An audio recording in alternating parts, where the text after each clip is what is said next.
Excellent. So now we will transition to hearing from Dr. John Bradford. So John's a research scientist with the USGS in Flagstaff, Arizona. He works to understand the influence of ecological drought on dryland vegetation, engage with resource managers to develop appropriate management strategies for a changing climate. His research involves integrating simulation models with ecological data and to quantify patterns of drought and assess impacts on plant communities and vegetation structure. He combines these results with climate projections to anticipate how dryland ecosystems may respond to climate change. Thanks, John. Thank you. Thanks, Emily and Maud, for pulling all of this together, and thanks all the participants who are taking your time to join us. Peter did a great job of presenting the overview. I'm going to talk to you about our work specifically related to quantifying the magnitude of exposure of rangelands to changes in climate and changes in drought conditions. And just as the big picture, my real hope is that some of the data that we pulled together and that we're using for our research can also be useful to additional efforts. So part of my goal here is to make you aware of all the data that we have so that perhaps you can make use of it in some of your own work. So I have two broad topics that I'm going to talk about, and then we'll have a little bit of time for questions after each of these. The first is to provide an overview of the data sources that we use to quantify both past and future climate and drought conditions, as well as the method that we took to assess not just temperature and precipitation, but also patterns of soil moisture. And then the second topic, after we have some questions, is to just provide you a little bit of insight into what the data are like by examining some patterns for just one site, so you can kind of see what the data contain and get a feel for what's there. And then very briefly, we don't have much time, provide you with some quick summaries by region, the same regions that Peter showed, in terms of what the climate models and drought projections suggest for changes in climate and drought in those rangeland regions. So let's start with the first topic, which is thinking about the data sources and how we assessed ecological drought. So this is really just an overview of our exposure data. For the historical period, we pulled together gridded weather data from NOAA. It's documented in this LIVNA reference. It has some features that we liked for this project in particular.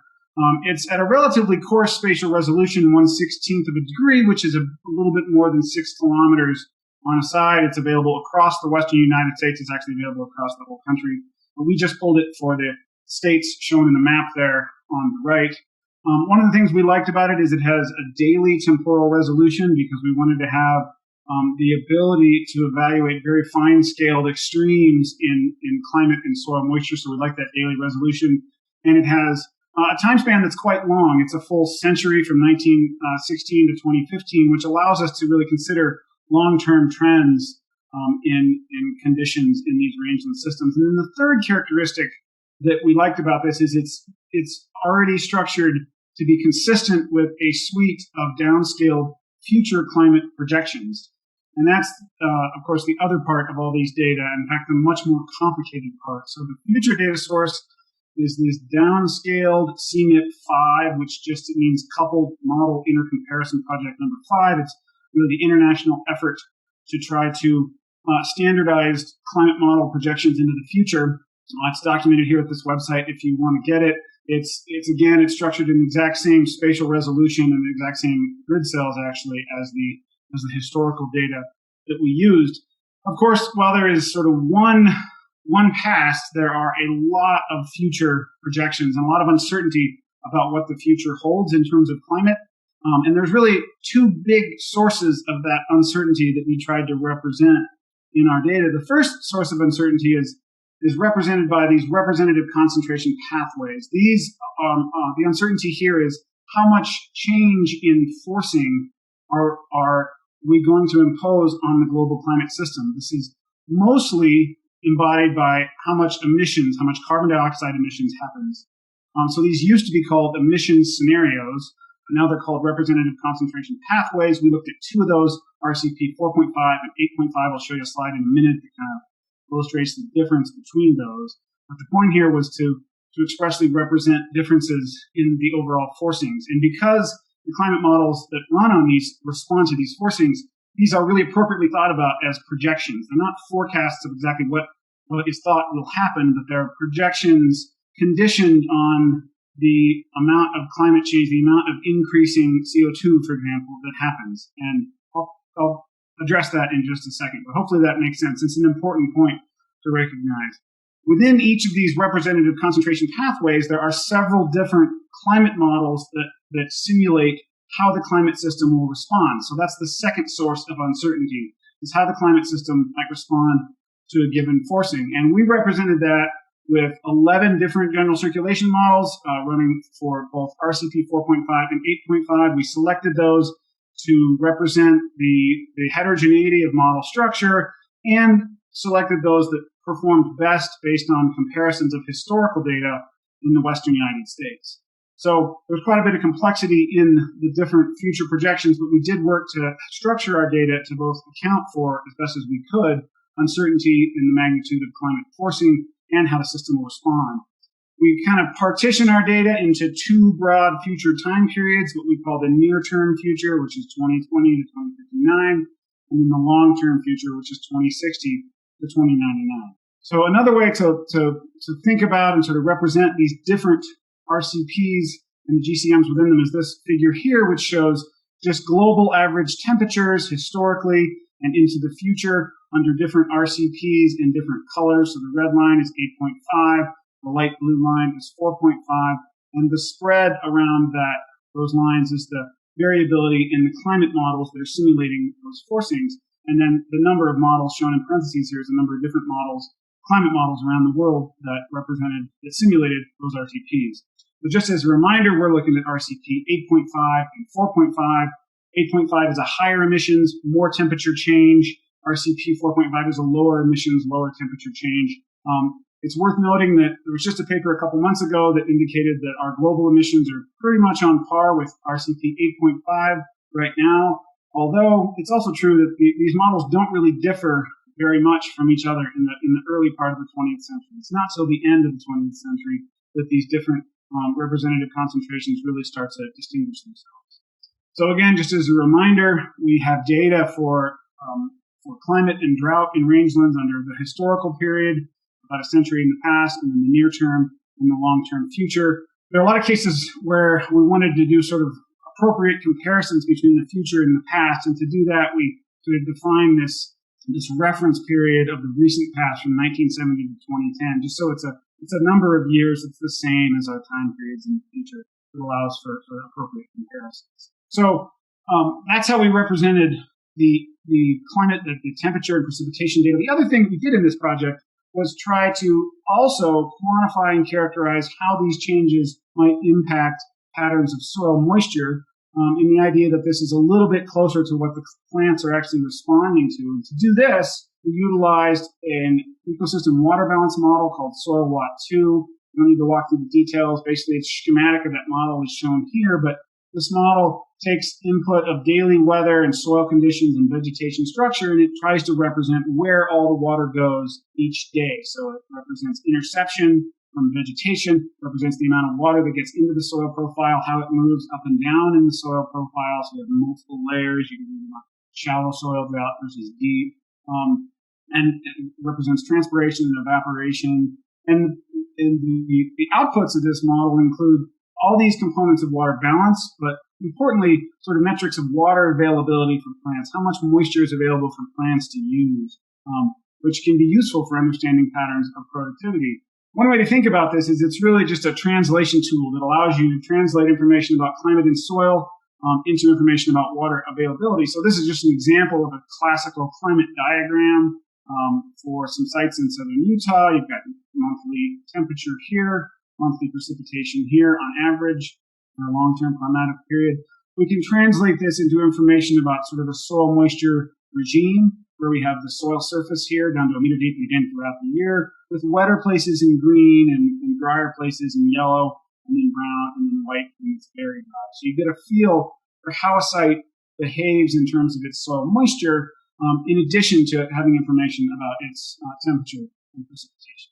So just to wrap up the big picture of what we have in terms of climate and drought exposure data, we have daily resolution data at a 1/16th of a degree resolution across the west. We have about a century in the past, 1916 to 2015, and then we have two future time periods, the middle and the end of the 21st century. For all the future models, we have 2 RCPs and 11 different climate models. So there's a lot of data embedded in here. In terms of variables, we actually have all these results for a daily time step. So we can pull temperature, precipitation from that, but also all sorts of information about soil moisture and other variables that are related to water balance and water availability of plants. So there's a lot of data here that is available for being used. And maybe I'll stop there and take questions on this first part before we actually look at some of the data. So the second thing I want to do is give you a feel for the data. And again, my goal is not we don't have time in a workshop like this to really exhaustively explore these results for any particular place, much less, rangeland across the West.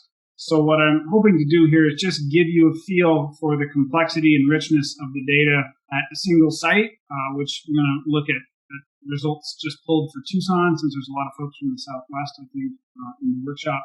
And then briefly go through some regional summaries about changes in temperature, precipitation, and seasonal soil moisture. So let's just start with looking at some of the results just for Tucson. So as I mentioned, the first thing we have here is a long historical period of information about these variables. So I'm just showing here temperature, precipitation, and average soil moisture throughout the year across that 100-year period. So you can see trends in annual temperature, clearly an increasing trend. You can see a lot of variability in precipitation, and then variability in soil moisture, which has some relationship to precipitation, but certainly isn't perfectly related. And so the data have a lot of information about past patterns. The other thing that we obviously have is similarly rich information about the future. So this is a little bit complicated. What I'm showing here is the distribution of years of annual temperature for each year from 1970 to 2010 in the left distribution, and then these other plots show the climate projections for temperature in the middle of the century in these two distributions, and then the end of the century here. With the left group is always RCP 4.5, that's lower emissions, lower temperature change, and then RCP 8.5 on the right. I did draw some lines on these just to give you a feel for the median year in the past, and then relatively extreme high and low years in the past. So you can kind of see how these future trajectories move forward. The transparent here, each transparent distribution is one of the climate models. So you can kind of see that in general, as we move throughout the 21st century, the variability among the climate models, even within an RCP, tends to increase.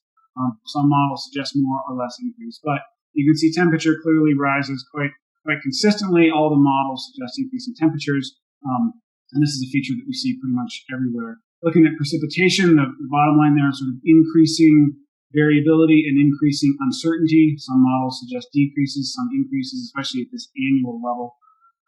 And then soil moisture, the same kind of patterns with finding temperature, a lot of uncertainty in future soil moisture. Of course, all these patterns are already taking all this data and aggregating it up into an annual value and then looking at sort of the distribution of annual values. We also have a lot of information in this, all the way down to daily resolution about seasonal and daily patterns. So this is another one of the sort of classical climate diagrams.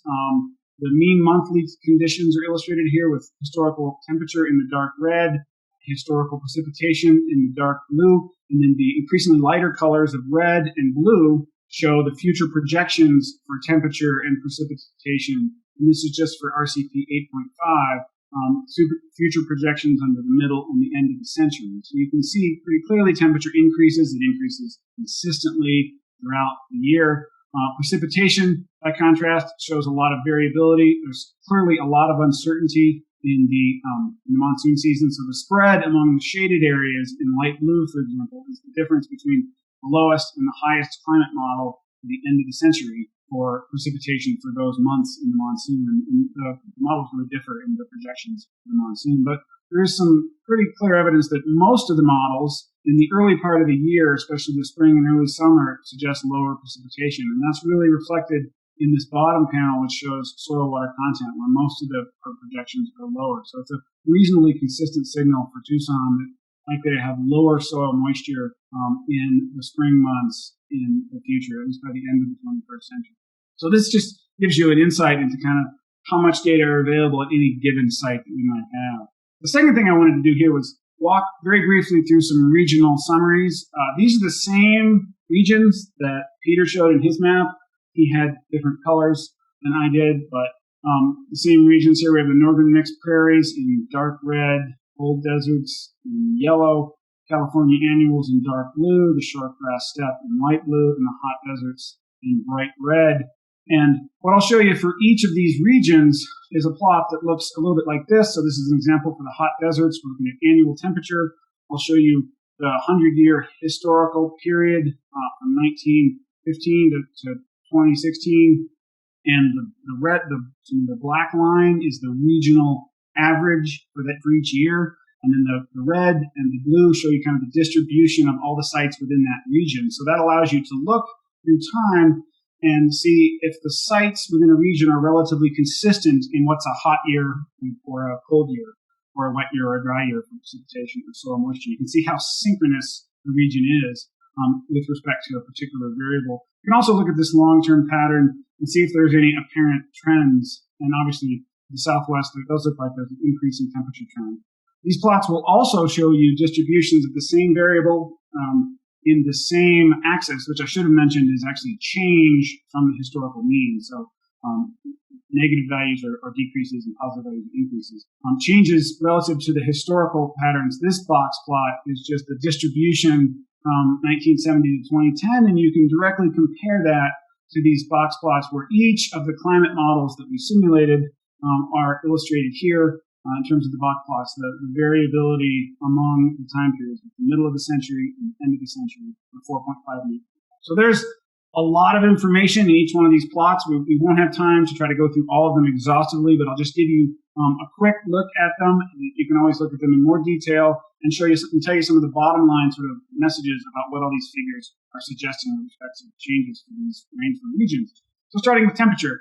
This is a reasonably easy one. The projections indicate increasing temperatures in the future for all regions. So you can see these box plots are all well above the historical mean in all the regions. There's a slightly greater increases in some of the northern regions, the northern mixed prairies and the cold deserts.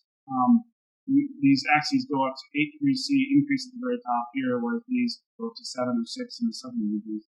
And part of the bottom line here is that even in the short term, the mean 2020 to 2060 temperatures, the average in that time period is projected to be higher than the hottest year between 1970 and 2010 for most of the climate models. So most of the climate models in all these regions tend to have their mean be above the maximum in that historical time period, which is the very bars there. So pretty clear evidence and consistent evidence that the model suggests increasing temperatures. Precipitation is obviously a very different story. On average, looking across all these regions, there's some evidence for modest increases that's apparent in a majority of the models.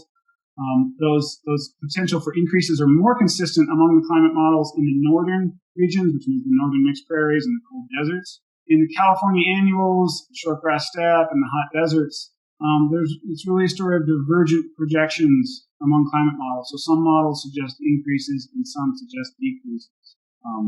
And that's true for a lot of the moisture-related variables. Looking now at some seasonal soil moisture projections, just starting with the winter.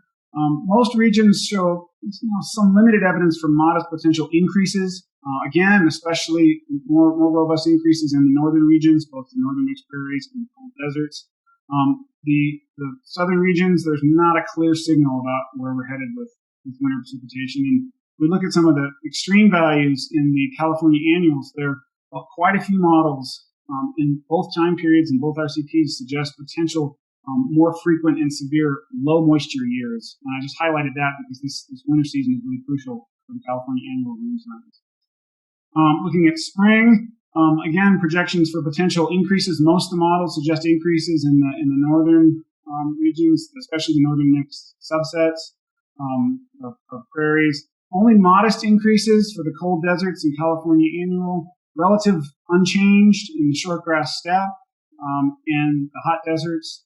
And well, actually, a majority of the models do indicate declining spring soil moisture in the hot deserts. So there is some evidence for declining spring moisture in the southern parts of the rangelands. Summer is not very changed in any of the climate models. It's all important to note that the increasing moisture, increasing precipitation in the northern ecoregions doesn't seem to be translating into necessarily wetter summers, potentially because the increasing temperatures are evaporating it more rapidly and it's not getting out in the summer. Projections diverge for a lot of the climate models, and this is especially true in the hot deserts. You can see some of these models suggest dramatic increases and some dramatic decreases. So there's a lot of uncertainty about the future of summer soil moisture, and this again reflects the uncertainty about the future monsoon trajectories in the Southwest. Fall is pretty similar to summer. There's not a lot of really clear signals, with the possible exception of the California annuals, where it does look like most of the models suggest decreasing moisture in the fall for a lot of the California annual sites. So some evidence there for future dry soil. All right, that was a lot to ingest. I don't expect that anyone really could take that away, but I'm happy to share these slides or these data with anyone if it's helpful.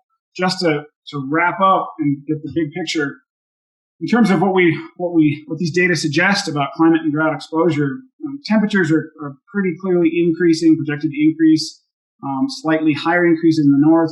The temperature increases are reasonably consistent among the climate models within an RCP, so 4.5 is a little bit less, RCP 8.5 is a little bit higher. Precipitation is much less consistent. Potential for overall modest increases, especially in the northern areas. And soil moisture is especially highly variable among the climate models. There's some evidence for more winter and spring soil moisture in the northern mixed prairies, the cold deserts, and maybe the California annuals. Potentially drier spring soils in the hot deserts, and potentially drier fall soils in both the shortgrass steppe and the California annuals. I think I'll stop there and see if there are any questions. Yeah, thanks, John. Someone sent me a question privately. Bob was asking, he says, rangeland production is dependent on available soil moisture combined with appropriate temperatures for plant growth. Do the models factor this combination into any of the predictions? Yeah, so that's a good question. I mean, the models that I'm talking about are either climate models or water balance models, which don't try to have forage production as a response variable. That gets more into the work that Andrew's going to be talking about. What I've described, sort of building the input data for models of forage production. I do agree that probably the best way to try to represent it is thinking about the abundance of suitable conditions, which are defined by both adequate moisture and appropriate temperatures, not too low and not too high. And so there's potential to use the data that we have at a daily time step and develop metrics that represent that. We've done some exploring of that, but I think there's more that could be done. Okay, well, we will have time as we move forward for other questions. Thanks very much, John, for your presentations. And John will be here through the rest of the workshop so we can delve into some of these questions and what we can do with these available data as we move forward.